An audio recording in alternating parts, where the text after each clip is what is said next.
Who you are multiplied by how well you tell your story can determine your impact, your influence, and eventually your income. Now, that might sound like a straightforward equation that you can follow easily, but the problem is that most people, including you perhaps, haven't defined any part of that equation. But luckily for you, that's exactly what we're going to talk about in today's episode. Welcome to the Storytelling Lab, where filmmaking, brand, and business all collide. My name is Bennett, a filmmaker and an author, and for over 2 decades, I've studied how stories actually work on the screen, inside organizations, and most importantly, out in the real world. So each episode, I host one of the world's greatest storytellers to help break down the art and science of storytelling as a system, not just a skill. That means how stories create connection, how they move people emotionally, and ultimately, how they drive action. So if you want to learn to tell stories that do more than just sound good, but they actually achieve something, then this, dear storyteller, is the show for you. What's up, storytellers? Welcome back to the Storytelling Lab podcast. Today, my guest is Bill Blankschaen, who is the author of Your Story Advantage and the founder of StoryBuilders. This guy, when I tell you, is pro. I love the book so much because it is super simple and it is very formulaic. Now, normally, or often, I might say, okay, don't stick so closely to the structure, but the problem that a lot of people, especially beginner storytellers face, is they don't know where to begin. Okay, before they can add their tone and their voice and the art to the art and science of storytelling, they have to have a recipe to follow. The problem there is many of the formulas or recipes, if you will, are super convoluted and complicated, like the hero's journey. And those are the ones you hear touted all the time, right? Use the hero's journey, use this, use that. And they're way too complicated for someone, especially someone who is just doing brand storytelling. And I don't mean just like to devalue it, but I mean, you're not writing Star Wars. You're not writing some epic saga. You just want to communicate your value to your potential clients and your customers and your community. So you don't need a super dense 17-step formula to follow. So what Bill does really well is he makes those formulas simple to follow. How you go from this to this to this by using the power of story. And when you use that power, it has the potential for exponential growth. It is a multiplier. That is the whole foundation of his message, is who you are, understanding who you are and the value that you bring, and then using your story to deliver that message to people is how you get that hockey stick curve, right? Where you just exponentially grow from one person at a time, who then they repeat what your value is through the power of narrative. That's what's so beautiful about storytelling, is they spread when you do it well. It makes it easy for other people to tell your story for you. It is your story multiplier, as Bill says. But, storytellers beware. There are many traps that you fall into when you are trying to leverage and use this power of storytelling. You have confidence traps, you have clarity traps. Bill goes through them all. So again, if you're looking for storytelling help that is just easy to follow, formulaic, but not in a bad way, like, hey, I just need you to tell me like what I need to do. I know this is where a lot of people struggle. And I think it's helpful because you can always add tools to your toolbox and get better at storytelling. But I see so many people in businesses and brands struggle with inaction because they don't know how to get from 0 to step 1 to step 2. And Bill is an expert at helping you do that. So here's my conversation with Bill Blankschaen, and I hope that you love it. Bill, welcome to the Storytelling Lab. Oh, Rain, pleasure to be here. Anytime we're talking story, I'm glad to be here. Isn't that the best part about these conversations? Is like, that's my selfish reason for the podcast. Is like, I just get to nerd out about story with new friends. Right. It's almost like little kids. Like, hey, mom, dad, tell me a story. Cool. Let's do it. It is like little kids. I can't tell you how often it's gotten silly here on the show, just because we're all here because we're passionate about it, right? And I get jazzed about it. I get excited, probably too much so sometimes, but yes, that's good. It is the childlike wonder. Okay, so you sent me your book, The Story Advantage. I really love it, and I love the people that are connected to it, with the foreword by Lewis. We actually, how did we get connected? Through Book Thinkers, I believe, right? I believe so, yeah. Yeah, great team over there as well. And I mentioned to you before we started recording, how much I gravitated towards the formulas and the structures that you use that I think will be really helpful for folks. So we'll cover some of that absolutely in this episode. The first thing that stood out to me is right on the cover, this concept of maximizing your impact, influence, and income. I am one of those that that tends to see things in kind of like concentric circles, or that lead to the next thing. So my first question is like, is that the approach that you take with those three? Walk me through what you mean by that. But the way it struck me was like, okay, if you tell a good story, the first point of contact is making that impact on someone, which leads to influence, which leads to hopefully or ideally income. Right. Is that in the right ballpark? Yeah, I think so. I like to talk about the story multiplier formula. Yes. And that is, this is the only math I'm going to do today, by the way. It's who times S equals I cubed. Now, what does that mean? Who you are, your story, your message, the lessons you've learned, like everything that makes up you as an individual gets multiplied by S, which is how well you tell your story, multiplies the potential then for that impact, influence, and income. That's the I cubed. And I do think it's in that order. At least for me, it is. That reflects the order that I approach things. Of, hey, what's the impact that I want to make in the world? What's the change that I want to effect? And then what's the influence? How do I want to shape other people and grow other people and lead other people to do more things better, to multiply that? And then finally, when you do those things, income usually follows from that, increases in income, right? So by telling your story well, you're leveraging your story advantage to grow your impact, increase your influence, and at the same time, grow your income as well. You can make more money doing that. You can monetize that as you go. But I do think I think you're right. I think it is that, for me at least, it's that impact. And I think a lot of the people that we work with they're more motivated by, I want to make the world a better place than I want to make a lot of money today. Right. And those don't have to be, opposites in any way, but it's more, I want to be driven by making the world better. Absolutely. I tend to agree with that. The optimistic side of me does. And I think it tends to be true. And I've also heard different versions of, if your heart's aligned and your purpose is there and you are trying to make actual positive change in the world, the quote unquote, some version of the money will come. Mm-hmm. But how do we, instead of just, because that also sounds like to me, the flip side of that is something James Cameron said, which is like, hope is not a strategy, right? So what's the path that we take then to not just say, all right, I'm just putting out positive vibes, I'm telling my story, and then, the money will come. Right. Well, and that's why I wrote Your Story Advantage. That's why I wrote the book, to give people a roadmap with specific, here's what you can do. One of the things I share in there is I talk about building your story ecosystem.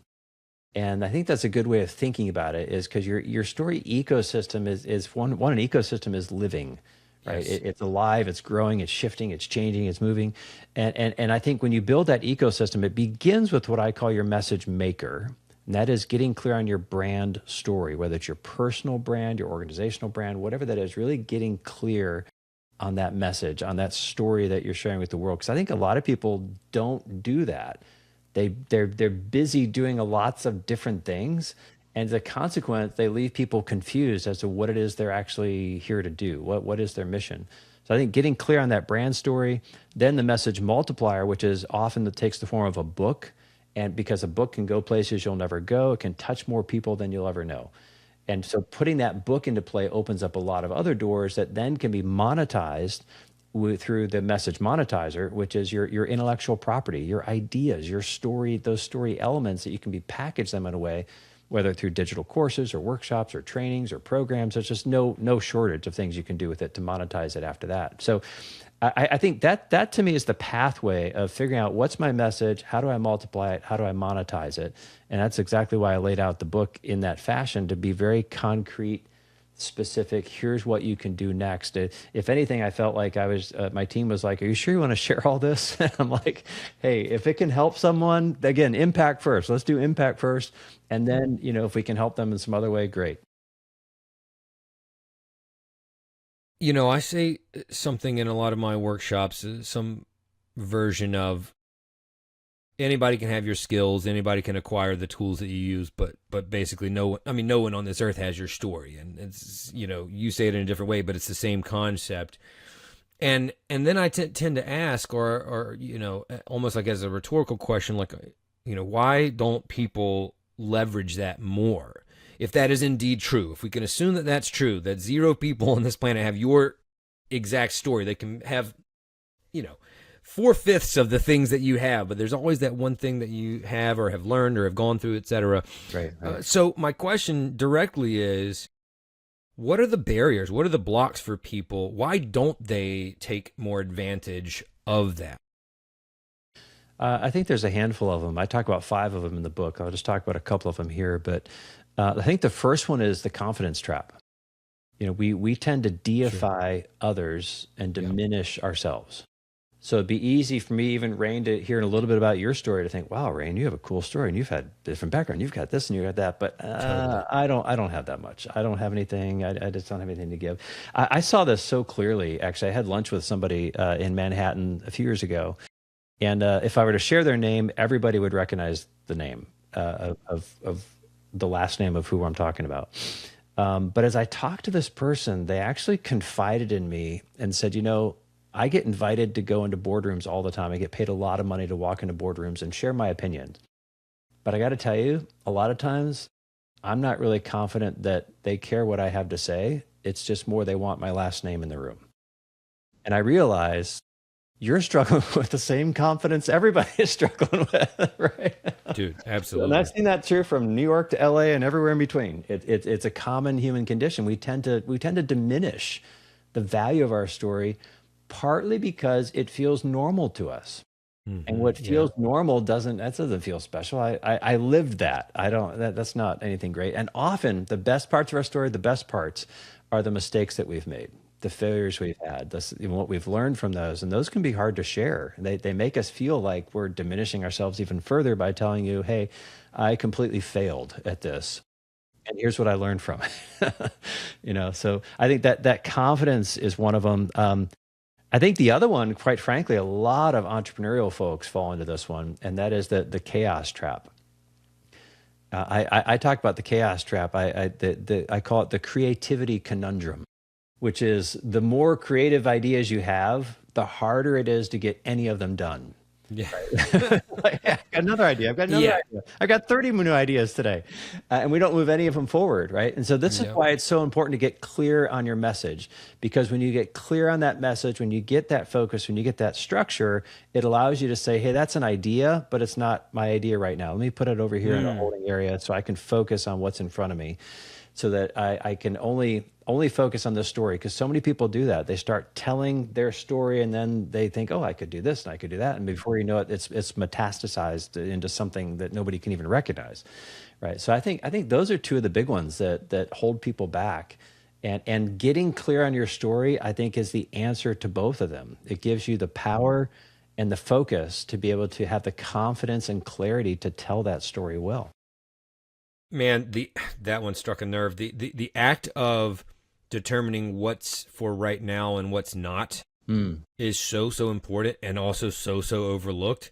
With a filmmaking background, I always have projects overlapping. These little lines behind me on this board is kind of like a manual Gantt chart of like, the production slate of where things are, because you have to. You can't start a film, finish it, and then start your next one. They have to overlap. But that makes it really challenging because you also have ideas all the time, and that's something that I work through always, is like, yeah, this one feels really attractive and fun, but is it for 2026? Yeah.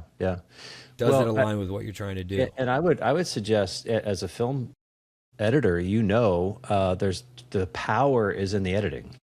Right. You don't make a film by just getting the raw footage, throwing it together, and there you go. Right. You take the raw footage and only some of that makes the final cut. Right. A lot of it ends up, I know it's all digital now, but a lot of it would have ended up on the cutting room floor, basically. Right. Yeah. And I think a lot of times we just don't approach our life that way. We don't approach our stories that way, of thinking, how do I edit this in a way that connects with the people I'm trying to connect with? Because here's one thing I've learned, Rain, is that your story is about you, but your story is not for you. And that's where the editing comes in. You have to edit your story to fit the needs of the people you're trying to serve, right? And a lot of people don't do that. They just stand up and blurt their story and just share it with the world and expect everybody to resonate with it, but they haven't done the editing of it. They haven't sharpened it. They haven't honed it. And thus the people they really want to attract and really want to connect with, they don't connect with it. They don't resonate with that because they're trying to make it for everyone instead of making it for somebody in particular. Absolutely. That was a great line. I love that. And then going back to the confidence trap, when you had the meeting with the well-known person, which I have a hunch who that might be, this is something I think really holds people back, and they don't realize that those people you look up to aren't any different than you, right? They might have been at it longer. They might have a better strategy, but it's so, I think it's so liberating and freeing to know that, up here mentally or emotionally, they're still going through the same fears, the same concerns, the same self-talk that we are. And if we can realize that more, those that are aspiring, right, it is quite freeing in my opinion. And I wish that people did realize that those they look up to and admire don't have some superpower. Sure. A lot of times they just have the courage to keep taking the next step in the face of those fears and doubts and all that. I'm just going to keep moving forward. I call that a superpower. I think that's a good point. That's a superpower anybody can choose to have. Yep. Is perseverance. No matter how difficult it is, I'm going to keep getting back up. I'm going to keep moving forward. I'm going to keep taking the next step. And I tell you, that separates you from most people out there if you're willing to do that. Absolutely. That's a great, plus one, or piggybacking on that idea that they don't have some superpower, except for one, right? Resilience, right? Tenacity. Yeah. and that's the one that opens up their story to so many things, right? And so that's where I feel like everybody has this advantage with their story, and it's often because it feels normal, because they lack the confidence, it remains untapped. I was just working on a brand story for a company. This is a vacation home rental company, and the founder has an incredible story. He was featured on American Ninja. He had all this cool things that actually led to him creating this company. But if you go on their website, there's barely a mention of that story, like just barely. And the thought is, well, people don't care about that. They just want the house. But in fact, the story is what sets this opportunity apart as unique, as to people resonate with the story, and then they want to know, all right, what is involved with this? But because I'm resonating, I'm feel like, oh, I kind of like this guy, I like this group, I like these people who are doing this, and so I'm interested. What do I need to do next, right? Because I want to connect with these kind of people. The stories, I don't know what it is. We mentioned hearing stories as a kid, but from a youngest age, all of us are just drawn to stories. It's part of the human condition, I think. We want to know, what is the story? What is the context? Even if I'm making a purchase online, I'm telling myself a story about it already. The question is, is the person selling it helping me shape that story, or are they leaving it up to me to fill in all the blanks? This idea of the home rental or company you were working with, and kind of putting that the decision of whether to put that part of your story out there or not, to me, let me know if you agree with this or your perspective on this. It's also, it can be a powerful way to articulate your values, like what you stand for, why you ended up doing what you do, your philosophy on your industry and your approach to it. I think firmly kind of takes a stance. And so if I'm a potential customer and I read that might help make me, choose your company over another. Yeah.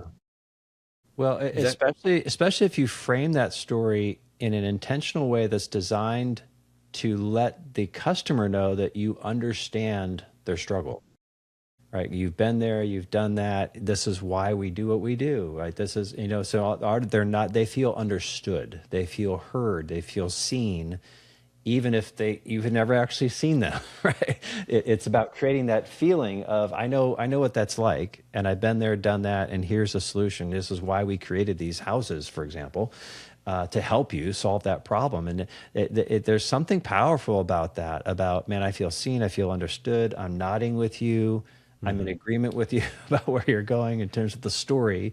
My story is beginning to sync with your story. And so when that happens, that creates just a powerful trust building, emotional connection, and kind of sets the table. And I don't mean that in a manipulative way, by the way. I don't mean that you're manipulating them. I mean just using classic storytelling techniques to share that message. That's why, the whole chapter 3 of the book goes all through developing out your brand story, giving a clear process of how do you actually do that. Yeah, the word manipulate is interesting.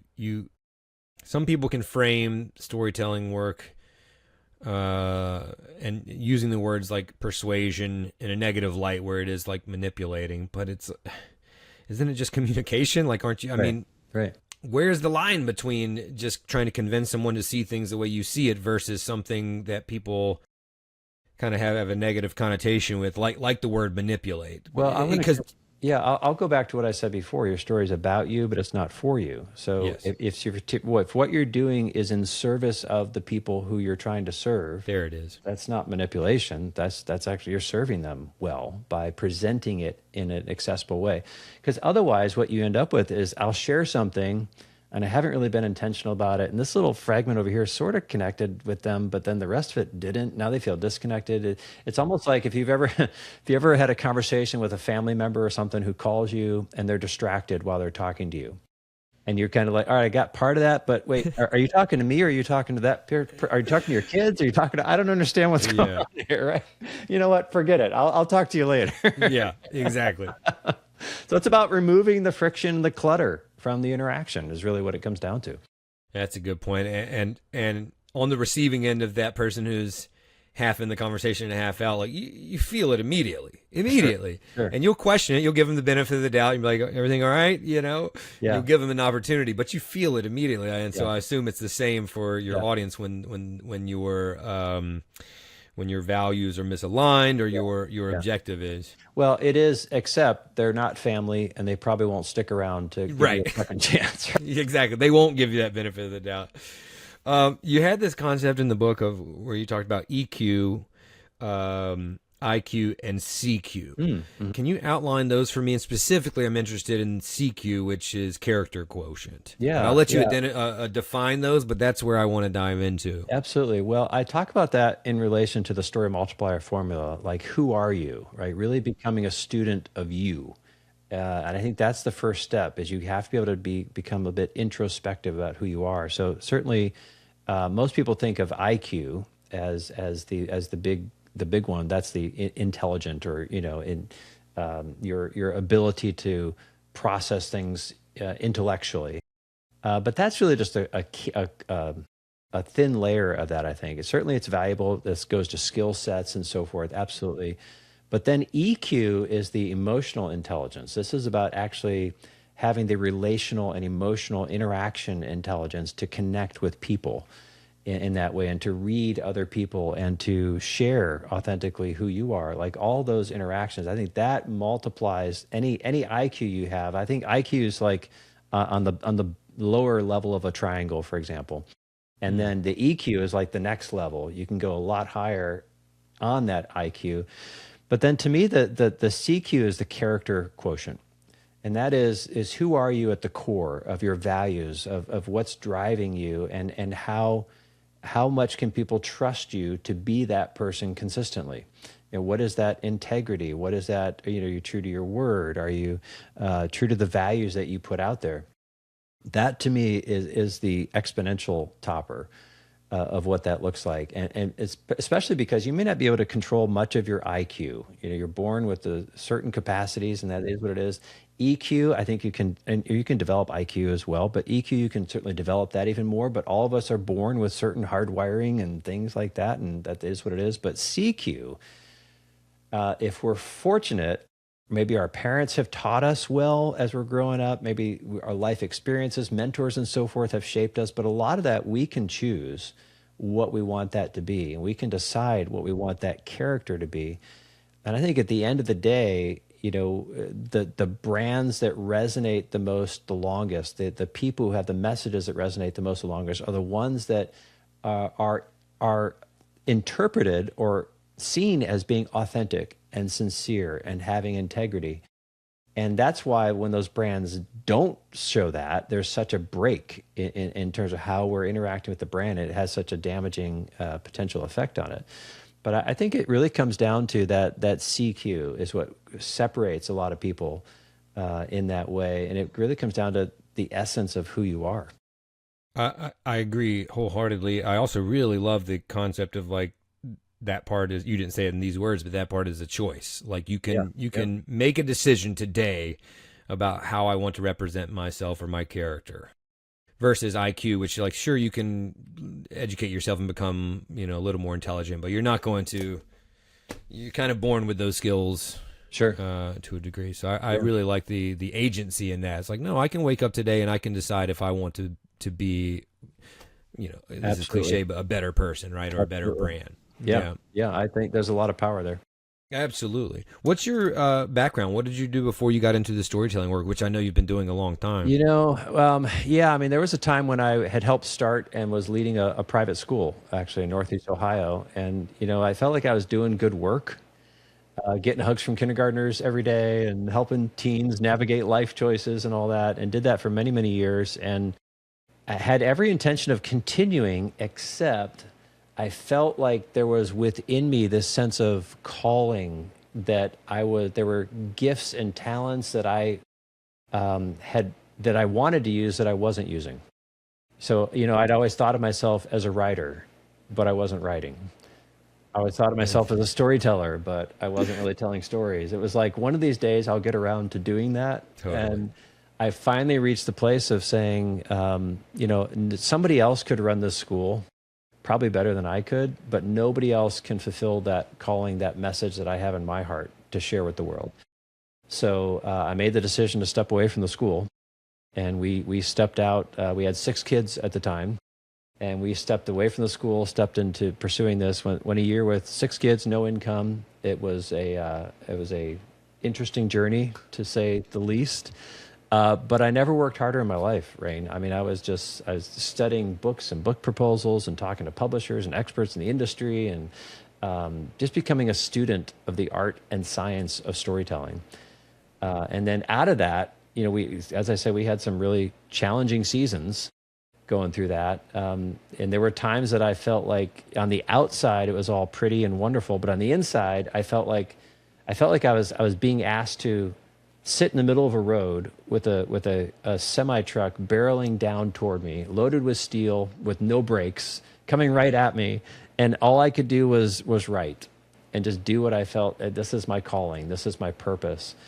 And so I did. I kept doing that, and out of that, I actually got my first book deal with a traditional publisher of a book that I was working on at that time. Realized I was really good at it. Other people began asking me for help, and before you know it, the vision for StoryBuilders, our company, came to life, where that's what we do. We help people tell stories that make the world a better place. So brand stories, books, digital, monetizing, other workshops and so forth. Our first story partner was John Maxwell, right? So we got off to kind of a good start in that regard, and have making his content ever since. And I think the biggest thing it caused me to see was that your breakthrough begins when you start with your story. And when I had the courage to say, hey, I'm going to authentically live out who I am and lean into that and learn how to tell that story well, that's where my breakthrough began. And since then, we've worked with, like you said, everybody from Lewis Howes, John Maxwell, Dean Graziosi, all sorts of people that have name recognition. A lot of people you haven't heard of yet that are building a lot of great things as well. And we're going on our 12th year now of doing this. So enjoying every minute of it. Also, I think I saw on your site, what's his name? Jason Wilson? Is it Wilson or Williams? Jason Wilson. Guy, who does like martial arts with the kids. Oh, yes. Yeah. That's privileged incredible. To work with Jason. He's an incredible guy. What a great human. Yeah. I love his stuff so much. I'm so proud of everything he's built. Who do you enjoy, who do you like working with most? I know you work with all different kinds of thought leaders and authors. Yeah, I think probably people who who share my passion for making the world a better place. Yeah. They aren't in it just for the money, right? They're like, hey, I really think we can serve people and make money in the process, right? But So I think it's people like that. I mean, I love all the collaboration with Lewis Howes. It's a delight. Any people who are authentic, and Lewis is authentic. Like, what you see is what you get, what you hear is what you get. So people who are authentic, who have a passion and want to share a message. And on the other side, they're wanting to partner with people who have that same passion, right? Who have that same commitment to that, and who want to do things with excellence and creativity, and see all of it just done at a whole nother level. And that's what we love to do. We don't just come alongside people and take their words and put them on a page. It's how do we add value to that? How do we collaborate in this? Because I often say, if you want to elevate, you must collaborate. And I've seen that so many people, the reason they got to where they are is because they were willing to collaborate with others to get there. Yeah, let's stay there for a second. I love this idea so much. For someone who is seeking to lean into and leverage their story advantage, they got a book inside them. They were where you were, years ago when you couldn't quiet those voices any longer. Talk to me a little bit more about how important it is for them to seek out those collaborations with like-minded individuals. I'm from, like I said, a filmmaking background. It's a collaborative medium, if there ever has been one. Sure. And the network is so important. You hear all the greats saying, find a community that you can build projects with. You see the people who won the Oscars, just a few days ago. They've been working with their collaborators for years and years and years. So if I'm starting out and I'm like, all right, I'm getting to clarity on my story, I want to write this book, what is the guidelines for them, the path to take to start to pursue collaborations with those people? Yeah, absolutely. Well, I talk a lot about alignment here.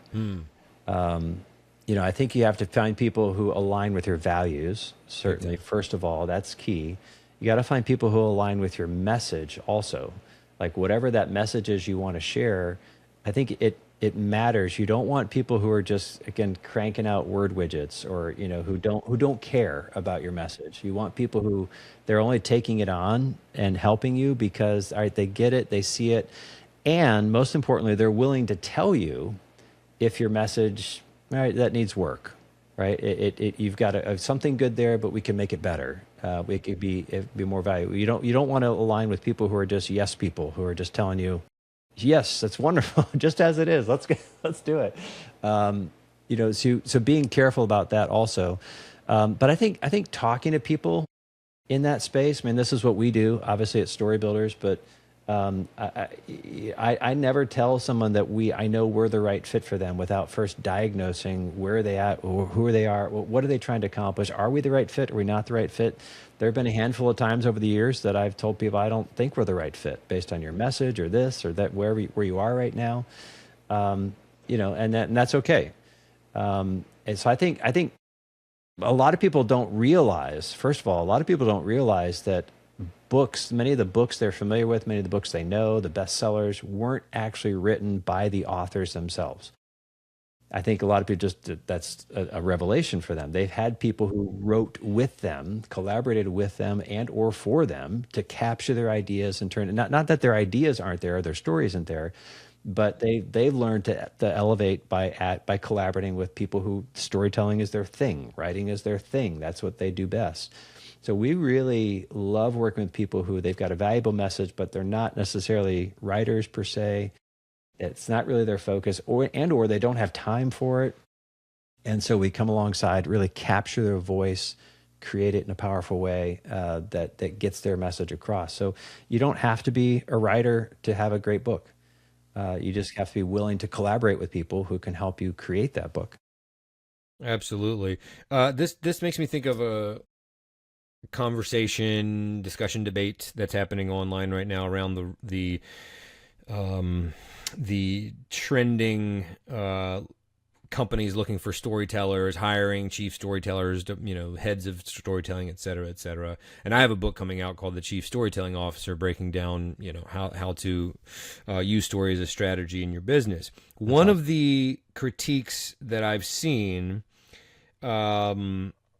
is you can't just add a storyteller into your business and fix the problem that way. The leadership has to do it, or you have a story problem, not a storyteller problem, i.e. you can't take an outside person to just go help find your story if you're not clear on what that is yet. However, what you just said is like, you don't have to be a good writer. Like, we can come work with you. When I hear people saying that, I'm like, well, I'm a documentary filmmaker. My job has been to go into other people's worlds, lives, businesses, etc., and find the narrative. Like, so I disagree with that take. Like, I think you absolutely can.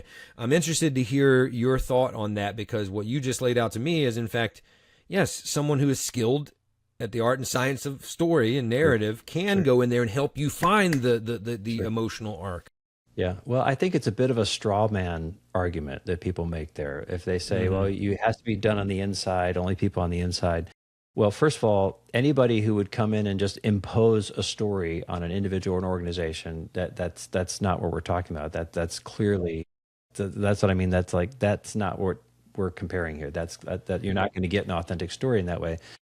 But at the same time, it's often very difficult for the leaders in an organization or individuals to see their story clearly, right? For all those biases we talked about before, it's like, I don't think that's valuable. You need to look no further than go into a Chick-fil-A restaurant, and what's the first thing you see on the walls of like every single restaurant? It's their story. It's laid out exactly there, right? Because it's part of their culture, and they were intentional about doing that and intentional about telling it. But my experience is a lot of leaders aren't intentional about that. And so therefore, they're not clear on the story. And because often if they're the founders of the organization or second generation, again, their story feels normal to them, so they don't really value it. They don't really understand, how do I share it in a way that resonates with my customers? Because that's really the value of having someone come in, is that third-party perspective who understands what you're trying to accomplish and can help you shape that story in a way that it has that emotional arc that's designed to connect with your audience. So I think it's both and, actually. I think it's got to come from the leadership. It's got to all that. But I just spoke to somebody the other day about this who was saying, I'm thinking about writing a book, but let me put my ideas together and see if I can come up with a book framework, and then I'll let you know. And I said, well, how many books have you written? They said, well, none. I said, well, what are the odds that you're going to come up with a really good framework for your book on your own? And they said, well, you got a good point. So we continued to talk about how, and I've actually put together some ideas and ran some things past. And I'm like, I think this could be really good. But yeah, it's like in every other setting, we understand that's true. We wouldn't take our car to somebody who's never done car repairs before. It's so true. But with storytelling, you need people who understand story, who are storytelling experts, who can really accelerate that curve. Otherwise, you can do what happens to a lot of people, unfortunately. They try to write a book, they try to tell their story, it doesn't sort of get done, it doesn't feel right, and it goes back in the drawer, never gets touched, or gets filed away in a filing cabinet, and nobody thinks about it again. Totally. I think that was a very polite way to call that person out. Yeah, well, handled with such grace, my friend. Yeah, they meant well. Yeah, totally. On one hand, at the same time, I wouldn't want to go into their business and try to tell them what to do. I'd have no idea what I was doing. Right. I think it's just a little naivete, right? Because you're right, we don't do that with other businesses. So I don't think, I agree. I think they mean well, and they're not coming at it from, a bad place, but it is, you don't quite understand it. So that was an easy way for you to convey that to them. Totally. But on the other hand, for some people, they're like, hey, I just want to explore this, which is why I made, Your Story Advantage. I gave them a copy of the book, and read that. That'll get you started. So that's true. Absolutely. When we're talking about the value of collaborations, I often look at people that we can learn from if I'm thinking through storytelling terms, a mentor, a guide. And often those are people that you're working with physically, like in person, or, in a video call like this, etc. But often I feel like we can learn a lot from people, even if we don't have a direct connection with them, right? I think success leaves clues. I think a lot of people, obviously, in the past 10 plus years are leaving their thoughts out there on social media and other places where they're easily accessible and free. So I feel like I call them digital mentors, like people that we can kind of like pull little nuggets of wisdom from. So my question to you is, when you were if you can go back when you were just starting out and trying to take the leap into this. And even we can even go until now, like who are some of the storytellers that you admired, that you looked up to, that you tried to learn from when you were shaping this new part of your career? Great question. Easy ones are like a John Maxwell. I mean, one of the reasons that he became our first story partner is because I had been studying and reading all of his stuff for many, many years and kind of absorbing it. And I knew his content exceptionally well. Always good stuff from John. Stephen Covey is someone who, of course, he's been passed now for about a decade, a little more than a decade, but a lot of his stuff was really resonated with me because he did such a good job of storytelling to share and communicate and bring to life the principles he was teaching, in so many different ways. I think another one was a guy by the name of Hugh Hewitt, actually.